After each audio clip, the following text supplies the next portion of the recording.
conosco, todos os presentes. Obrigado pelo convite, eu que agradeço o convite. E como foi me pedido, eu vou dar um panorama geral, né? Obviamente, depois eu vou falar alguma coisa relacionada à obstetrícia, mas obviamente eu não vou entrar muito lá, porque essa não é a minha praia. E o documento que foi feito no hospital está muito bem feito. Então, eu espero fazer isso rapidamente e depois a gente, se tiver alguma dúvida, eu posso tentar explicar. Quantos minutos eu tenho, Francisco, só para eu ter uma ideia? Normalmente a gente reserva aí de 30 a 40 minutos para a Tá, fala do palestrante e mais uns 15 minutos para a discussão. perfeito. Então vou começar. Na verdade, né, colocando que esse é um vírus, comparado com alguns outros vírus, ele não é um vírus muito antigo, mas ele já tem aí os seus quase 60 anos, né, do que o pessoal já conhece esse vírus, né? Então, eles são vírus envelopados, né? Só do ponto de vista estrutural. Eles são vírus envelopados, o genoma é um genoma de RNA de fita simples, a polaridade positiva, isso significa que no momento em que ele entra dentro da célula, ele já começa a produzir suas proteínas, é uma replicação muito rápida, né? Ele é o maior dos vírus RNAs, ele tem 30 mil pares de bases, e ele, na verdade, ele é um vírus zoonótico. Ele é um vírus que, inicialmente, ele infecta os animais e os seres humanos. Eles são infectados no momento em que entra aí em contato, que o ser humano entra em contato com o meio ambiente, né? E os dois, até há pouco tempo atrás, os dois mais conhecidos eram o SARS, né, o original, que causou aí um número de infecções muito pequeno, né, em torno de 8 mil infecções, 8.096 infecções. O outro é o coronavírus do Oriente Médio, que causou até há pouco tempo 2.500 infecções. A grande diferença desses dois coronavírus é que a taxa de letalidade do MERS é muito maior do que a do SARS original, né? Mas a gente tem outros coronavírus que não são tão falados, né? Porque, na verdade, eles causam infecções de via aérea superiores, não tão importantes, né?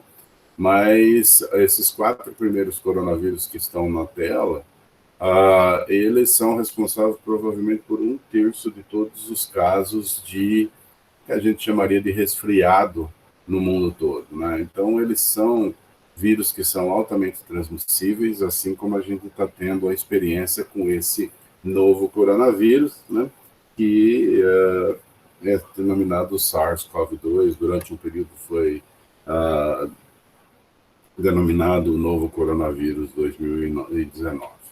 Tá? Esse slide eu quero só colocar o seguinte: todo mundo fala, né, que o coronavírus ele usa o nosso a enzima, né, a conversora de angiotensina, mas esse vírus, assim como, por exemplo, o HIV, ele precisa de um correceptor, e esse correceptor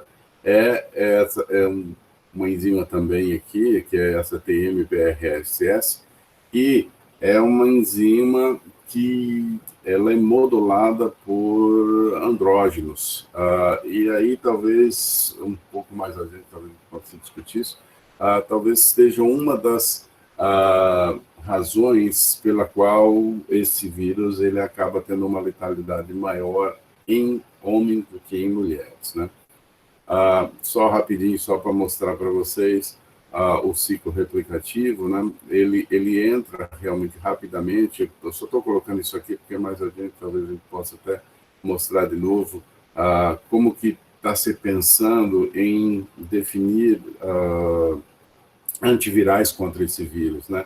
Esse vírus ele entra, ele começa a se replicar rapidamente, ele tem RNAs subgenômicos, né, que são RNAs de pequeno tamanho, que vão expressar algumas proteínas, e ele tem, obviamente, o RNA genômico, e é uma fita negativa. Depois, talvez a gente, esse conceito da fita negativa, que é a fita que ele vai usar como molde para fazer o seu genoma, isso aqui é importante um pouquinho mais adiante na gente discutir até mesmo como que a gente vai fazer a retirada dos pacientes de isolamento. Como eu disse, esse vírus é um vírus normalmente de animais. Os morcegos, em particular, eles assumem uma importância bastante grande na manutenção desses vírus no nosso meio ambiente, né? O que acontece, pelo menos com os 3 principais coronavírus aí, pelo menos em termos de letalidade, é que, de alguma maneira, eles fazem uma ponte, né? Esses coronavírus, eles fazem uma ponte do morcego para o ser humano. Com o SARS original, né, o SARS-CoV-1, ficou muito bem definido que era um felino que tem na Ásia, né, que era o civeta, né? E ele, teoricamente, é uma iguaria que é vendido nesse tipo de mercado na China, né? E, a partir daqui, ele passou para o homem, né? No Oriente Médio, esse hospedeiro intermediário é o dromedário, né? Que também acaba infectando o homem. Para o SARS-CoV-2, a gente não tem muito bem definido qual seria esse hospedeiro intermediário, né? Existem alguns animais, o pangolim, né, que é também um bicho parecido com o tatu que existe na Ásia, que poderia talvez ter sido o hospedeiro intermediário para o SARS-CoV-2, mas ainda isso não está tudo muito definido, tá? Agora, uma das coisas importantes do estudo desse vírus, né, é tentando definir, por exemplo, da onde ele teria se originado, né? E o que se viu é que, eu não sei, talvez esteja pequeno aí, mas esse aqui é o SARS-CoV-2, né? E ele tem uma similaridade no genoma muito grande com um vírus que foi isolado de um morcego em Yunnan, que é uma outra província chinesa, né?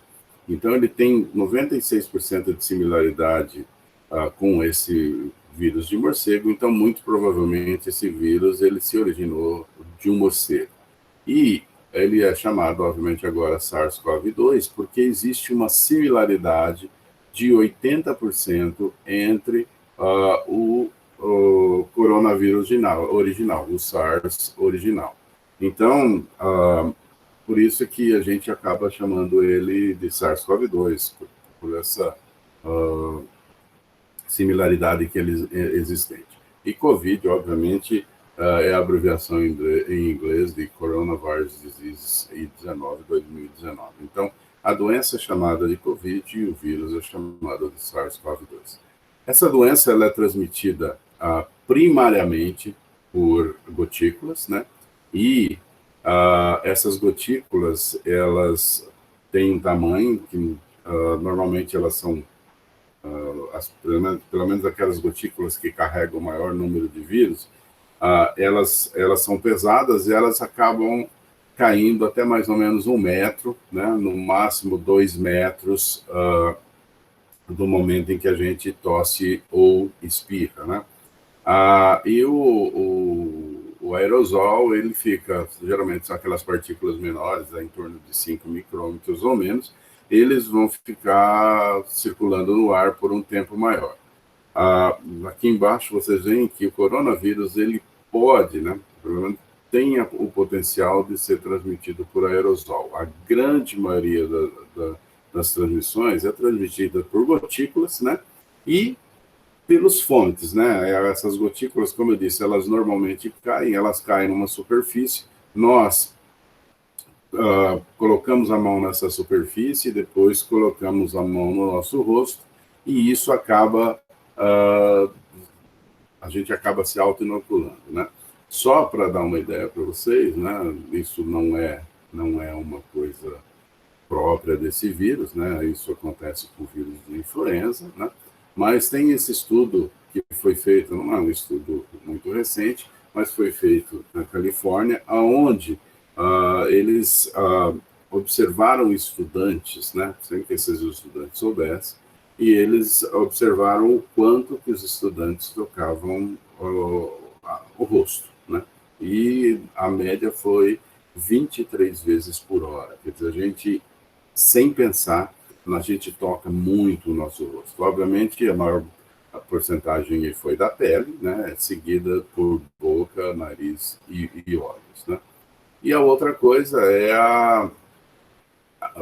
eu falei de fomites, que eles ficam em superfície, quanto tempo isso demora, né? Quanto que eles ficam na superfície.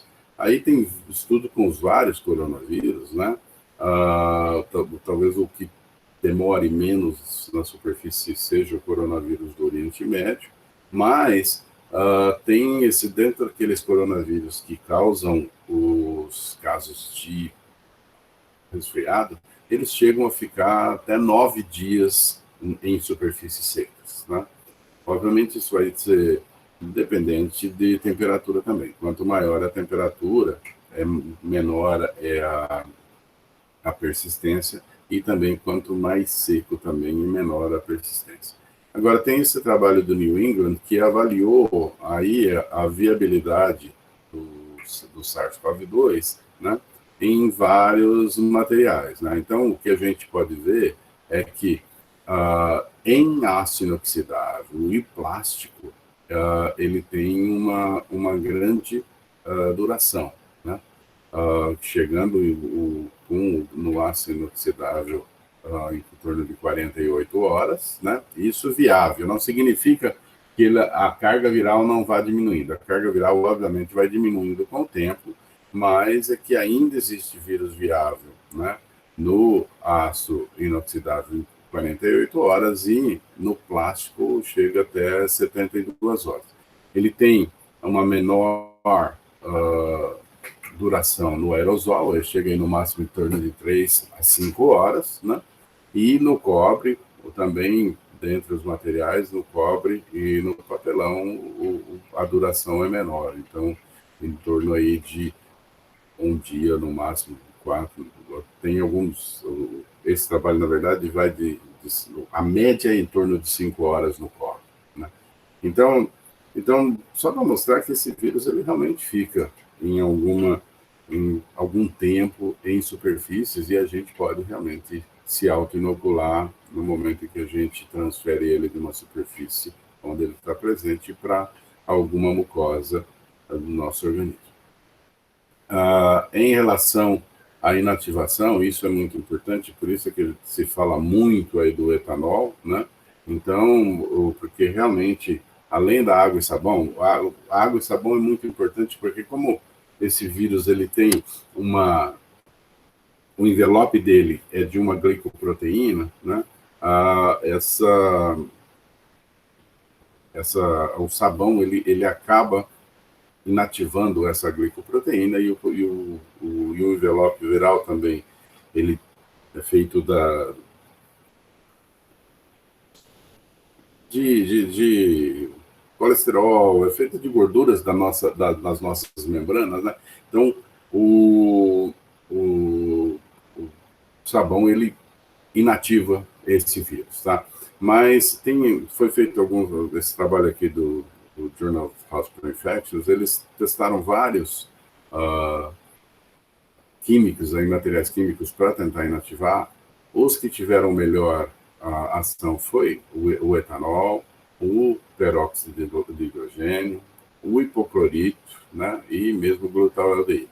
Aí, quando se usou outros, né, o hipoclorito está tendo numa concentração menor, né, eles foram menos efetivos. E o mais importante que eu acho desse aqui é lembrar o seguinte, como se usa bastante clorexidina, né, ou a clorexidina foi totalmente ineficaz em eliminar esses vírus de superfície. Então, é muito importante que a gente, se for usar, use qualquer um desses outros, né? Obviamente, vamos tentar usar aqueles que têm uma ação melhor, mas lembrar que clorexidina não funciona como desinfecção para esse vírus.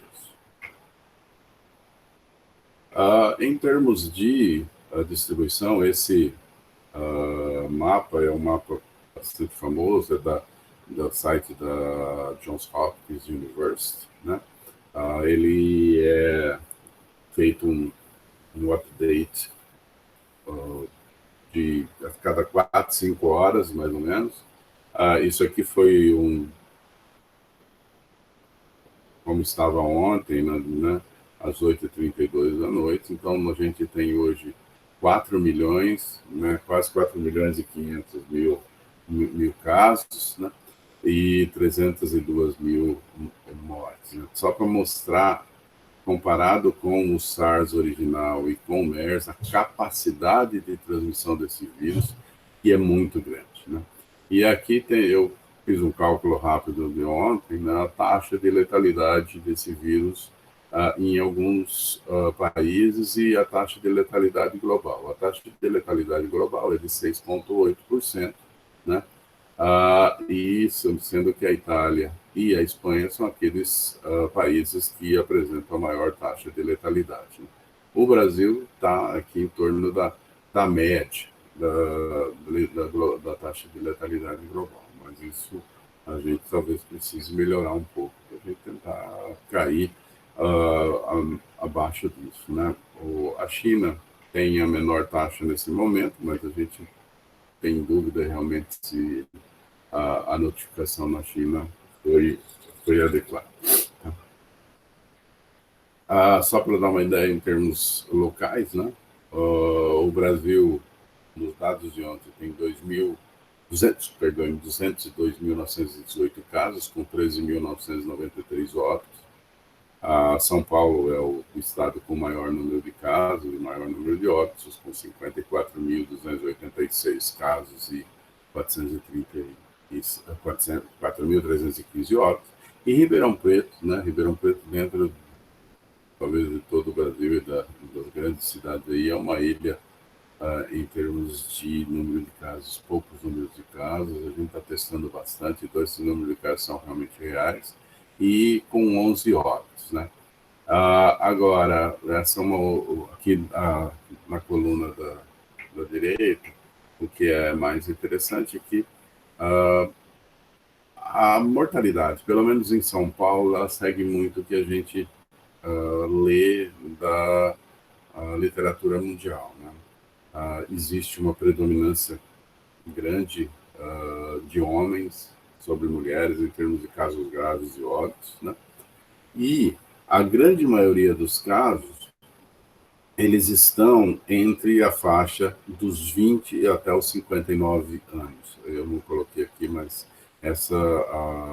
a incidência dos casos fica entre 20 a 59 anos. Mas a gente vê claramente nesses números que estão colocados aí, esses são números reais, não é porcentagem, são números de óbitos mesmo.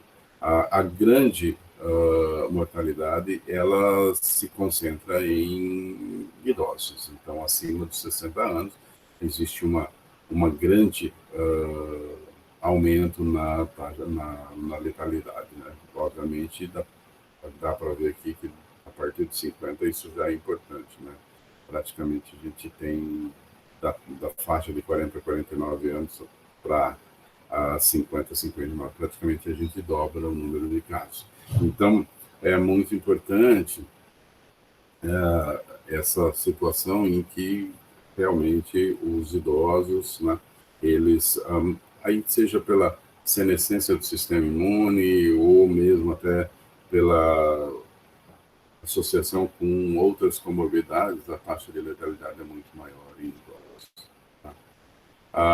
Esse vírus, ele usa, né, o receptor da enzima conversora de angiotensina 2, né? Aqui tem um quadrinho só comparando os dois, né? Mas o que é importante aqui é a taxa, essa aqui é a taxa de transmissão, que é o R0, que é o número de casos que uma pessoa entrando numa situação onde existem várias pessoas suscetíveis, quantas pessoas elas conseguiriam infectar. Então, hoje, essa é extremamente...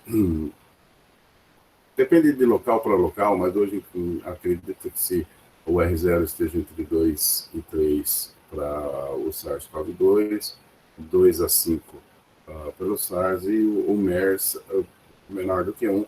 Por isso que talvez explique a pouca importância que o MERS tem tido em termos de disseminação mundial, né? Esse vírus, ele, como eu mostrei para vocês, ele precisa do receptor, que é a enzima conversora de angiotensina 2, né? Mas ele precisa esse outro correceptor, né? Aqui depois a gente vai até olhar, existem algumas drogas que já até inibem esse correceptor e que talvez possam, no futuro, ser experimentadas como uma possível droga contra esse vírus, né? Agora, é importante lembrar que por que o pulmão é tão acometido nessa doença? É que essa enzima conversora da angiotensina, ela tem uma alta expressão nos capilares, nas células epiteliais alveolares, né? Mas ela também tem uma expressão, a expressão é baixa, mas é particularmente em todo o nosso organismo, ela tem uma expressão no endotélio vascular. O que ocorre, né, é que no momento em que ela atua, né, aqui pulando um pouco, não vou entrar no mecanismo fisiopatológico todo, né, mas quando ela faz a conversão, né, essa enzima faz a conversão de angiotensina 1 para angiotensina 2, na verdade, o que ela faz? Ela estimula a vasoconstrição, né? Se a gente inibe essa enzima, né, a angiotensina 1 não vai ser convertida para angiotensina 2, então vai ter uma vasodilatação, teoricamente uma vasodilatação, e que, na verdade, isso vai ter alguma expressão no leito capilar pulmonar, quando, na verdade, o vírus serviria como um inibidor da enzima que converte angiotensina em angiotensina 2, e aí vai ter uma certa vasodilatação pulmonar, e nós vamos pular um pouquinho aqui, e nós vamos encontrar, né, a manifestação primordial do pulmão, né, que é esse extravasamento de líquido para dentro do pulmão, né? E aqui a gente vê como que isso está dentro dos alvéolos. Existe uma destruição da arquitetura pulmonar e existe dentro do alvéolo esse material fibrinoso aqui, que isso vai impedir a troca gasosa, e os pacientes vão ter, na verdade, essa insuficiência respiratória extremamente importante. Parece que não existe no fígado uma grande atuação desse vírus, né? E mesmo no tecido cardíaco, que mostra um edema das miofibrilas, né? Uma separação entre os cardiomiócitos. Isso pode também estar associado, talvez, até um pouco desse extravasamento de líquido para dentro dos alvéolos. Isso, inicialmente, né, ocorre pela interferência do vírus com a enzima conversora de angiotensina 2, mas esse vírus, na verdade, ele tem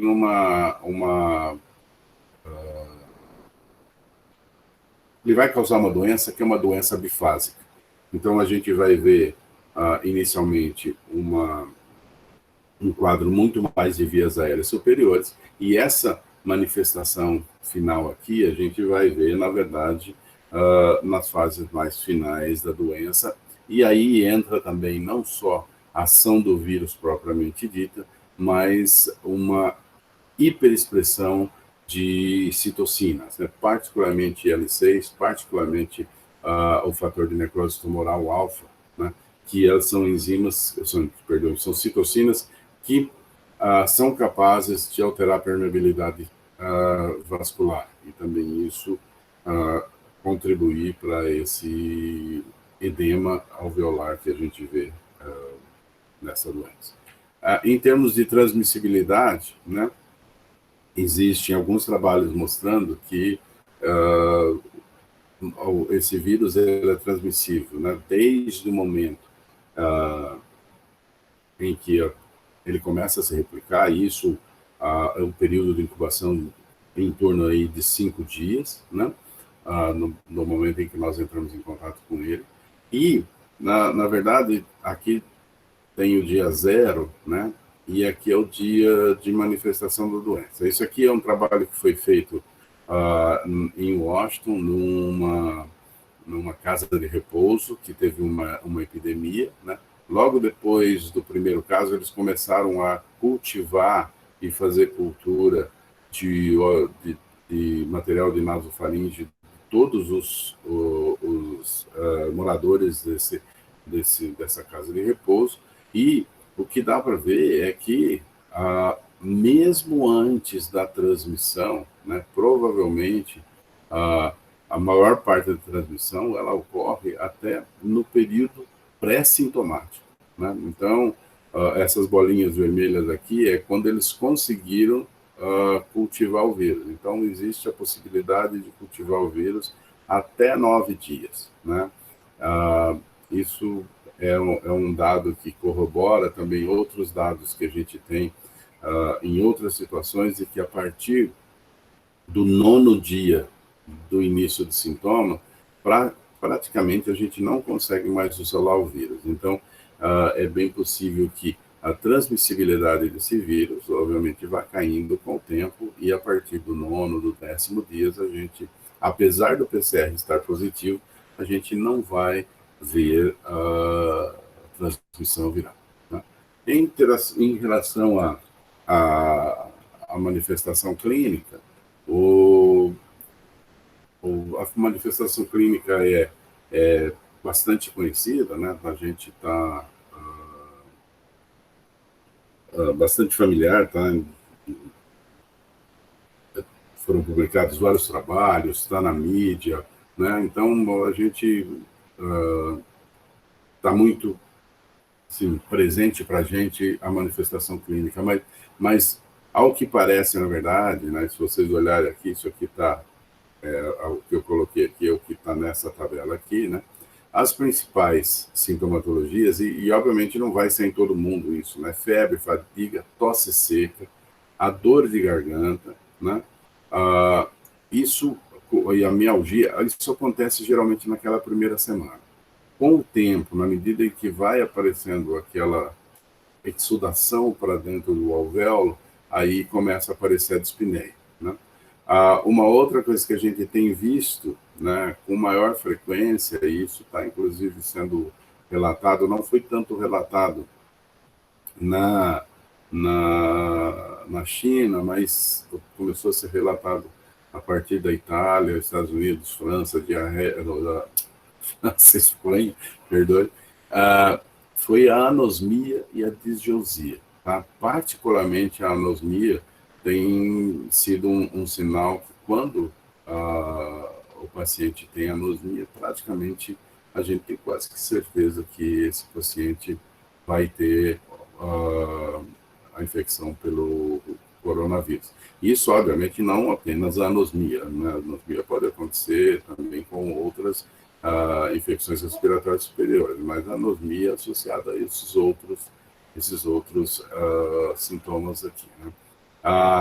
Em termos de comorbidade que leva aos casos mais graves, sem dúvida alguma, a hipertensão, doença cardiovascular, né, diabetes, neoplasia, elas vão ser muito importantes em termos, quando são definidas as causas de óbitos em pacientes com a Covid-19, pelo menos as 3 primeiras doenças listadas ali são as mais importantes como doença, como comorbidade que pode levar ao óbito. Em termos de avaliação laboratorial, é muito interessante esse trabalho que foi publicado no JAMA, né? E é uma coisa que a gente tem visto aqui, é o seguinte, né? Quando nós olhamos os leucócitos, né? Normalmente, aqueles que sobrevivem, eles não têm leucocitose, né? Então, ela fala, mas esse é um vírus normalmente leva a leucopenia, é verdade, tá? Mas, na verdade, nos pacientes que evoluem de uma maneira grave, eles se comportam como se tivesse uma sepsis, né? E sepsis pode ser bacteriana, pode ser viral, pode ser parasitária. Isso tudo vai levar a um aumento do número de leucócitos. Então, a gente vai ter uma leucocitose, vai ter um aumento de neutrófilos, né? Mas o mais interessante é isso aqui, quer dizer, é que esse vírus, na verdade, eu acabei pulando lá atrás, mas esse vírus ele infecta células mononucleares, né? Então, tanto linfócitos quanto monócitos. E isso leva a uma diminuição muito grande do número de linfócitos. Então, a linfopenia também é um achado bastante interessante nesses casos, e ele tem uma correlação muito grande com o diagnóstico, né? Aqui, de novo, os dedímeros, né, eles também são, hoje, cada vez mais, eles são considerados aí como um fator de piora prognóstica. Então, eles também estão elevados naqueles pacientes que não sobreviveram, né? E lembrar, né, aquilo que eu falei, a enzima conversora de angiotensina 2, ela está distribuída em todo o nosso organismo. Então, vai ter um acometimento renal também, né? E isso é uma coisa que é bastante descrito, e particularmente nos nossos casos aqui, que vão para o CTI, a gente está vendo praticamente em 100% dos casos uma insuficiência renal.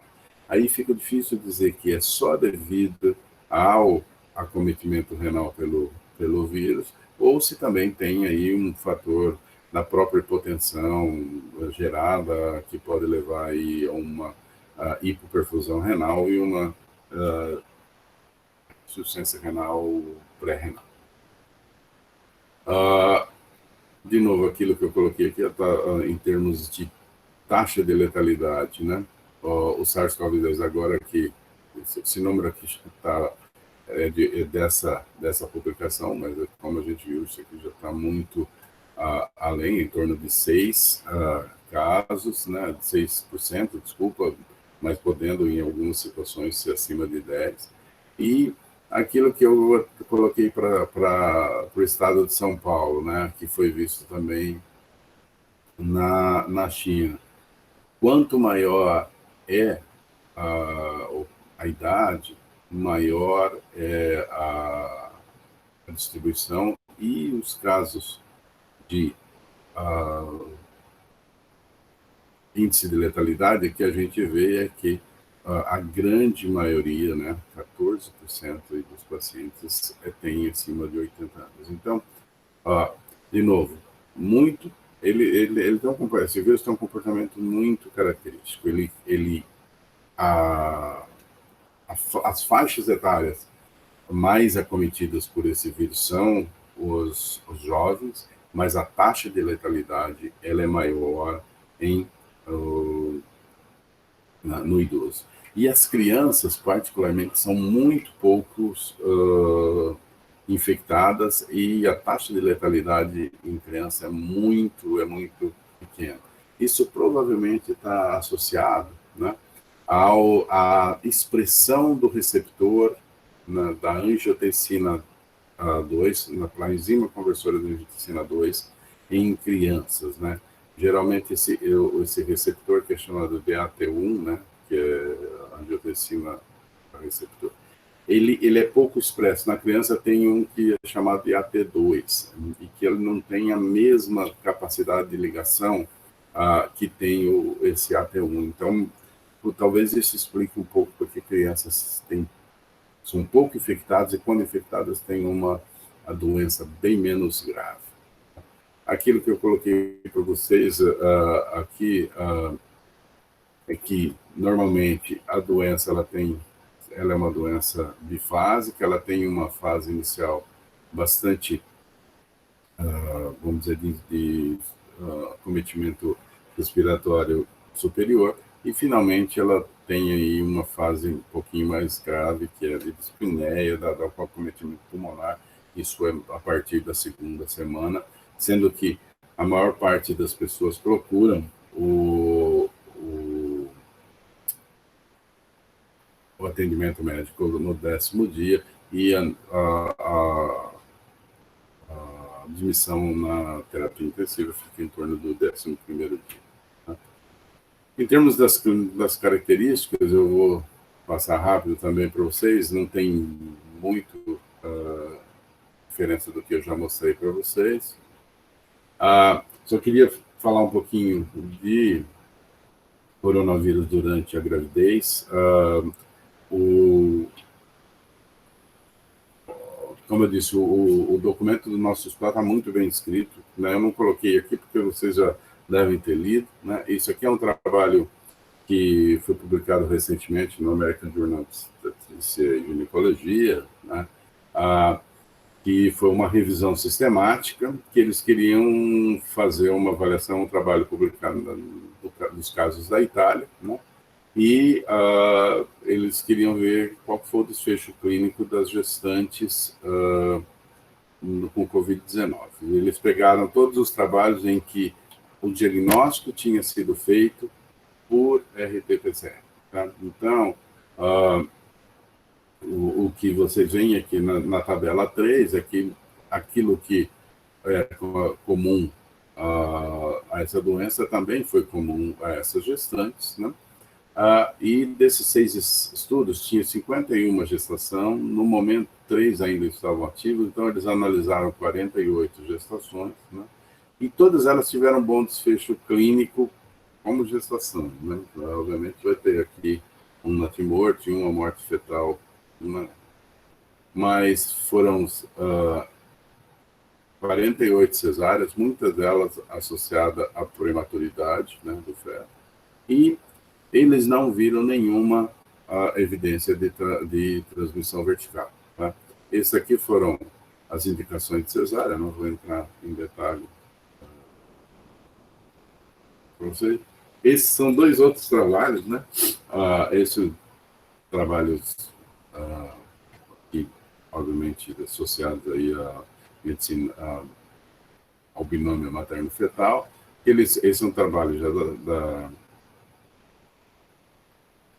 agora já me lembro, eu li, né? Acho que esse é da China, que eles fizeram 114 mulheres também, né? E a maior parte também foi de cesárea, os sintomas também não mudaram em relação ao que a gente vê nas outras pacientes, né? E, de novo, tem uma porcentagem pequena de morte neonatal, mas parece que o trabalho de parto prematuro é uma constante nessas situações. Não, obviamente não, aqui foi 21%, não é tão importante, mas de qualquer forma parece que essa infecção está associada à prematuridade, né? Aqui é um outro trabalho, né? Esse é um trabalho italiano, que basicamente mostra a mesma coisa. Estou preocupado com o tempo aqui, eu vou dar uma passadinha mais rápido. Então, os dados preliminares que a gente pode ter até esse momento é que a gravidez e partos, eles não aumentam o risco de infecção, obviamente não tem, isso não é uma infecção, é uma infecção transmitida pela via respiratória, então realmente não teria, porque a gravidez ser um fator de risco para infecção. Parece que a gravidade,